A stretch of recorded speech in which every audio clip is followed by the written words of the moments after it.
Down here in the bottom left-hand corner of Antigua, we have our yellow Terran player from Western Wolves, down 1-2 in this best of 9. It is Sting. His opponent here in the upper right-hand corner is our pink Zerg player from the team FX Open Esports, reigning IPL live event champion, the reigning IPL Fight Club champion, the reigning MLG champion, currently in the round of 4 at Combs in Your World Championships. It is FXO Leenock. That was quite the introduction. I feel like you were introducing him at a wedding. Ladies and gentlemen, the current reigning champion from multiple tournaments around the world.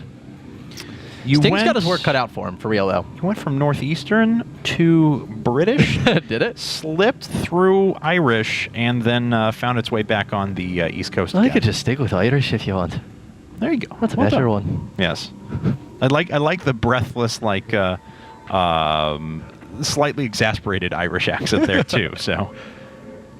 You have like such a meticulous analysis, Kevin. I would love to have a palaver someday concerning accents. I can only do redneck. Yeah? So that's half my Give me a redneck. What's up? Well, just, you know what?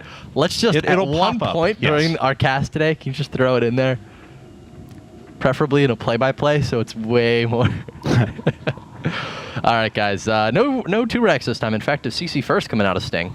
That's what I was anticipating. I mean, he's only going to have to watch out for that if, Leenock ends up making a round of like 8 to 12 lings, like he has been pretty early on in these games to hold off any sort of 2-Rex pressure. That could become an issue. Looks like Leenock, though, may be eyeing up a 17 pool. No, 17 gas. 16 pool afterwards, maybe even a 17 pool, so possibly as late as it can possibly get. Leenock getting great reads off of his opponent. And it was indeed a 16 pool afterwards. So he's going to pick up on what Sting is doing. Very soon he'll know of this this expansion. Sees, though, that it's only 1 barracks being placed up at the front. And this is the reason why my #1 note on Leenock, on my note page on Notability, is incredible tournament player. This guy he just like mind reads you. He really does. He's like Miss Cleo, but 2013 edition. I was about to say that was a blast from a decade ago. Yeah, Miss because Cleo. I mean, he hasn't been going for the gas before pool, which is what he prefers. But he's like, look, you've been 2-Rexing me all these games. I just destroyed it last game, so I'm gonna switch over and I'm gonna play like really greedy how I want to play because you're probably gonna do the same thing. And it's just, I don't know, man. He's just really, really good at reading this stuff. So now Leenock is exactly where he wants to be in this situation. CC first, though, out of Sting, so he's not going to be too malcontent either. All right. Well, the real question is going to be how quickly does he move into his third command center. Going with a single gas, it's going to keep him a little bit slower to any sort of Cloak Banshee play. He's still, with this kind of thing, though, we can go towards the third command center and hit with like that 8 Hellion single Banshee attack that's really designed to disrupt economy over at a third. This being Antigua Shipyard 2, he could do something that's designed to work through the destructible rocks very early on and keep pressure on his opponent and keep him pinned into 2 bases. Of course, Leenock's the kind of player, though, who always wants to stay on 2 bases for a while, really aggressively tech up. So Sting saw something important there. He saw the 3 gases, and in fact, this timing out of Leenock taking that second gas looks like it could be a Roach Bane play. We'll be keeping it actually really looks like it. But hey, if he drops some follow-up gases here, so he's going for the lair. Now, we've actually still seen him do this. It's not out of the question or anything. Watch for 3rd and 4th gases. If we don't see them, then it could be something of that nature. Elsewise, could be going for a fast 3rd here, actually. No, those are Zerglings over there right now. So what's Sting going on? I see a Starport on the waveform right now. And... Yeah. It may be exactly what you were talking about earlier. Lots of Hellions and a Banshee. Yeah, nothing's out of the ordinary for him right now. He's going to make a Banshee here in just a second. This will time up nicely with those both coinciding. We can see from Leenock, though, that his layer tech's just about to finish up, and he did go for 3rd and 4th gas, so those are going to pop along here very quickly. This is a map where it's potential to get in there and do some damage with oh, nice job picking off 1 SUV there, with some sort of Mutalisk play, but Burrowed Infestors are actually quite powerful here, too, especially if you can navigate around those destructible debris. I'm just seeing the strength of Leenock's openings right now. This is actually, like, awesome. How he is able, by the way, like, his Roach Bane all-in build actually has like this opening until the third and fourth gas timings. It's just so cool seeing how diverse he can be. And even with that quick lair, he'll be like, hey, guess what? I'm going to drop an Overlord while I make you lift, like a lot of, those pushes do. Maybe they make you lift at your natural, but they don't kill you. He'll actually just bring a Queen and drop creep tumors that will make you not be able to land your natural. It's like, Leenock, man, just so impressive. But as for now, he's going to be playing a pretty standard game here. Looking like he's going into that Muta play, which is just going to counter the hell out of Stink's build. Yeah, I mean, Sting is Really going for that 8 Hellion single Banshee thing that I was talking about before. Second Banshee following this up, so if the attack goes on long enough, he can poke into the natural or the main and do some damage with a secondary Banshee. Bunch of Zerglings trying to run around this Hellion force, and that's very clever because it's going to pull these units away and set this attack back by, well, a very long time, actually. Yeah, but this build choice couldn't get any better for Leenock. He read this very, very well. And now he's going to be able to make 8 Mutas here in a second. He does need to hold off these Hellions and not take a lot of economic damage, but barring that happening, and he's going to get almost, yep, he gets the full surround, and Sting now is going to be faced with this Mutalisk follow-up, and he's probably just, I mean, he may not die if he, yeah, there's the armory starting up right now. That's a very important timing for him, but I don't know if it's fast enough, Kev. All right. Well, I mean, yeah, things are looking really, really bad for him at the moment. He needs to be able to get out some anti-air whatsoever. Looks like one Viking is already up, but he doesn't even have enough right now to deal with these Zerglings. There we go. A few Hellions popping out up at the front. Looks like those are going to duck away. It's going to allow Leenock to actually take his third inside the middle of the map. This is being denied, and he doesn't care. Yeah. I mean, he's got complete and utter map control right now, but, we were talking about it yesterday. Or, you know what, it wasn't yesterday because it was the weekend. We were talking about a few casts ago. I was having so much trouble with this Hellion Banshee, and I went to Sasquatch and went, what's your favorite way to beat this build? And he says 2-base Muta. Kills it every time. Here we are, 2-base Muta, Leenock versus Sting, guys. He opened with that exact build, and now he's in a world of hurt. Yeah, it looks like this Viking actually going to survive as a couple of missile turrets get placed down, but the one inside of the main is there even one inside of the main? No, it looks like he's giving it up for the time being. Viking swung back in without taking any sort of repair. A little surprised about that. Thor are just now being started. This is going to be a reign of terror for these 6 Mutalisks, and they've already gotten quite an amount of work done. Going to be able to kill off the SCV that's building the missile turret, and will he get the cancel? No, does not. Now, the only problem Leenock gets into in these circumstances is that he's supply blocked, and he does that to himself quite a bit. It's really the only flaw that's in his play. So he's investing in a lot of upgrades, making an additional hatchery, a macro hatch, at the same time continuing with these Mutalisks. Ends up picking off the Banshee and loses 1 Mutalisk in return, I think. But regardless, he's done pretty good damage here. Yeah, he drove the SCVs away from the bunker, now surrounded the bunker with Lings. Will be pulling out afterwards, and so many of those Mutalisks in the red. Yeah, quite considerably in the red, too. So we're down to just about 3 or 4 hit points apiece. But now Leenock has established pretty good control of the map. He's got his 3rd base done. He can go up to 5 and 6 gas. Actually, his 4th is going to be done here momentarily, just 55 seconds away. This is pretty cool. So Leenock's going to continue with the, wow, he's like queuing up everything here. Getting +2 air weapons, Overlord drops, speed, Galil reconstitution, and Banelings and Infestors. So Leenock is really just powerhousing towards everything. I'm going to be looking maybe for that Hive. We know that Leenock does like following up his brutes with roaches, but I mean, the Overlord drops really doesn't point towards that. So good job by Sting there. He actually targeted his own SCV with his Hellions to kill the burrowed Zergling that was underneath, so he didn't have to expend a scan. Of course, you feel bad for that SCV that was sacrificed to do that, but I guess it's for the greater good. Yeah, that was a pretty sweet play. Mutalisk's going to pick off a couple of supply depots here. And here are the roaches. So there's going to be roach drops, bane drops.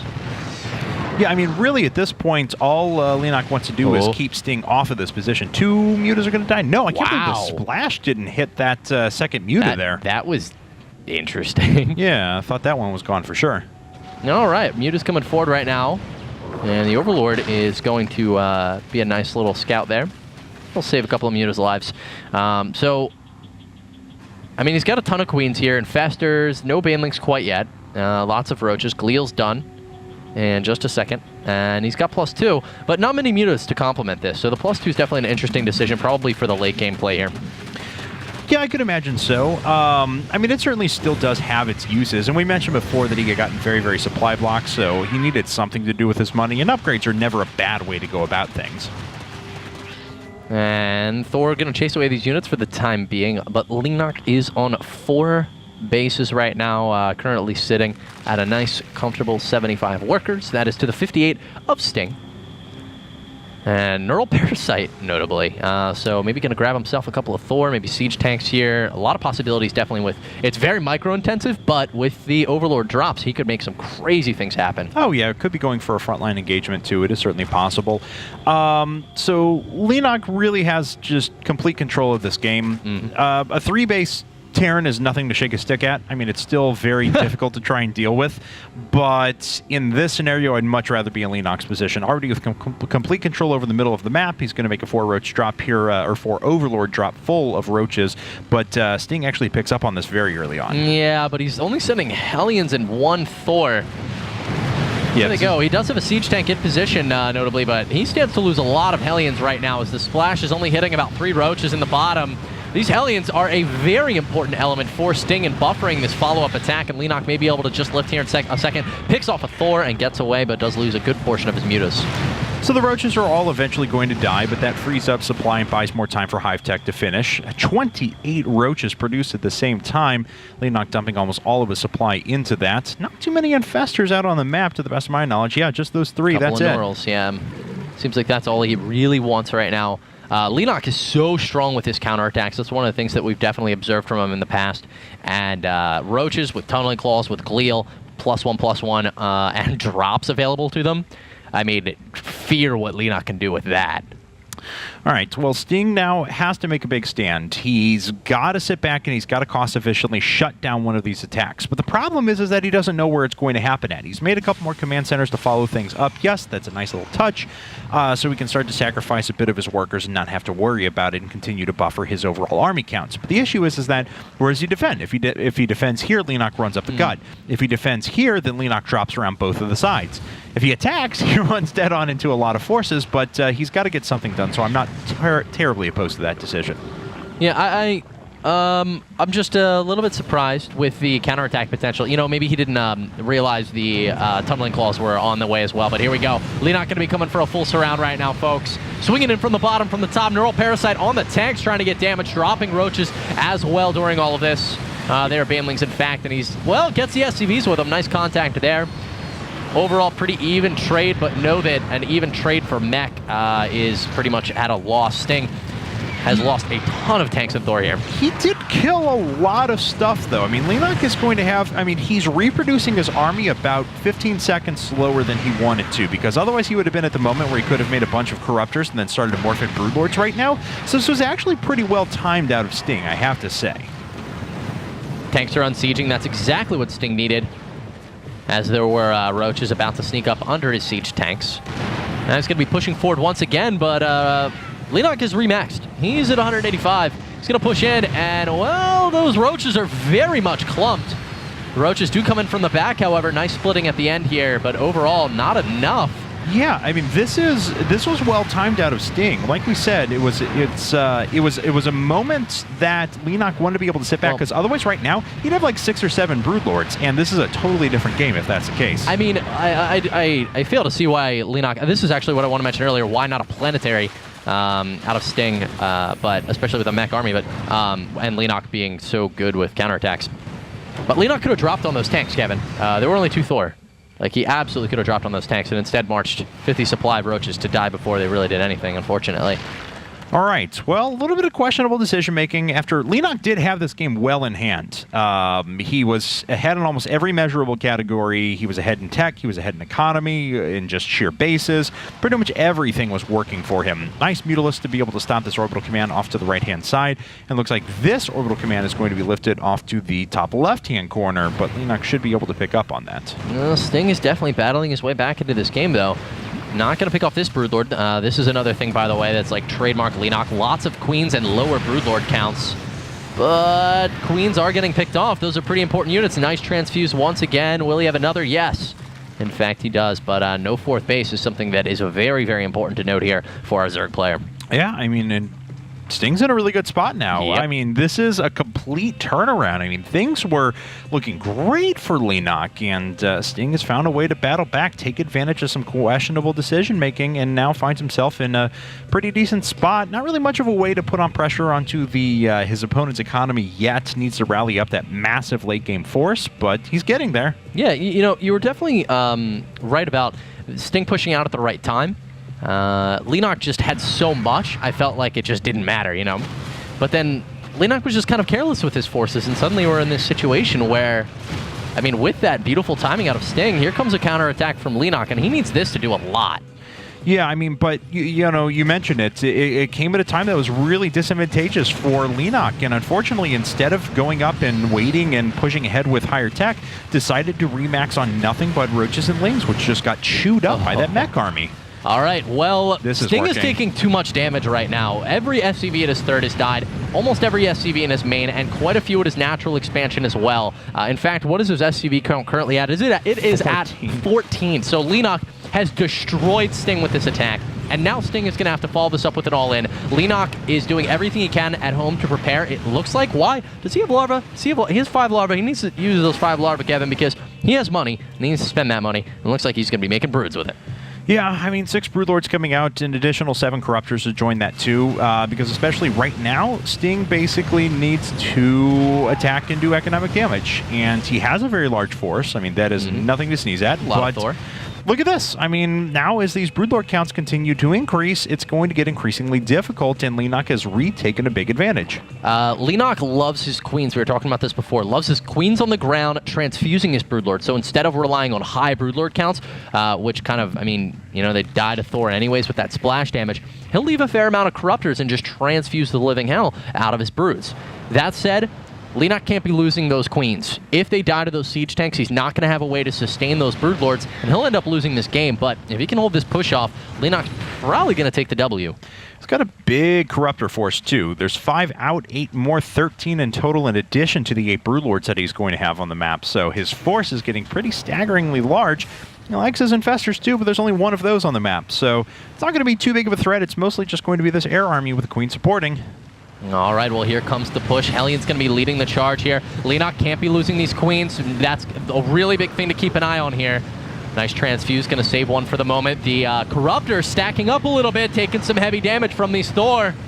Yeah. Very heavy damage, in fact. That's going to expose the front line of Broodlords. 1 initially dies. I'm going to keep paying attention to this Broodlord count because that's really what's going to make the difference here. Broodlords actually down to just a few left, but the Queens keep transfusing those up.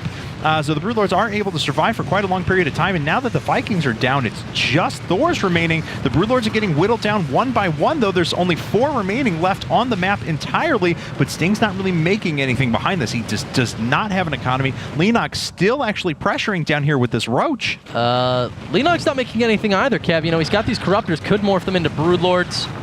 Could also be making Roaches. I mean, he's sitting on 1,600, 500. There we go. Going to be morphing 5 Broods at least. I mean, he's still got a lot of money. Unfortunately, I mean, he's got 11 larvae as well. Could be making units here. He's not.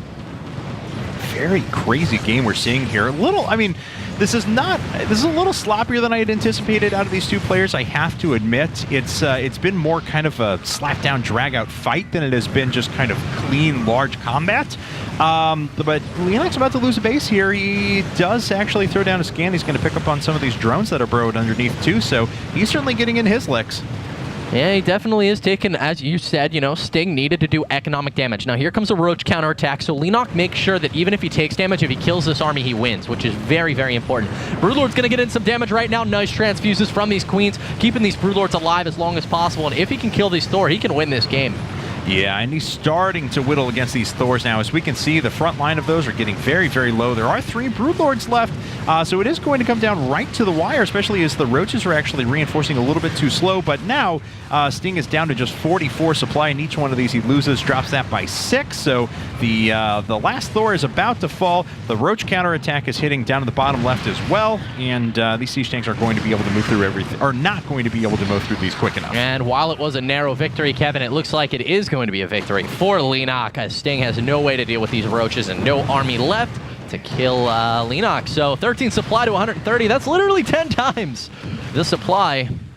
GG going to go down for Sting. All right. Well, kind of a dirty game there. I don't know. It wasn't, like I said, it wasn't the cleanest game. Leenock ends up taking the win, though, and he's up 3-1 in this best of 9. Yeah, he is. And, not too surprising there, but Sting is really giving a pretty good showing here. Game 1 and 2, he looked very strong. Game 3, the 2 racks didn't work out so well for him, but he gave a pretty good showing there. It really, Leenock just did way too much damage, I think, with that when he split roaches everywhere. Yeah. I mean, he capitalized on a couple of Leenock's mistakes, but it wasn't enough to carry him to victory. So, game number 5 is going to be on Metropolis, and Sting can play that very late game mech into Raven composition, which is so popular on this map. So, we'll see if that's what ends up happening here. We're going to go to a commercial break, though, and see if Sting can start to rally back from this 3-1 deficit, or if Leenock is going to move just one game away from taking his second week at Fight Club.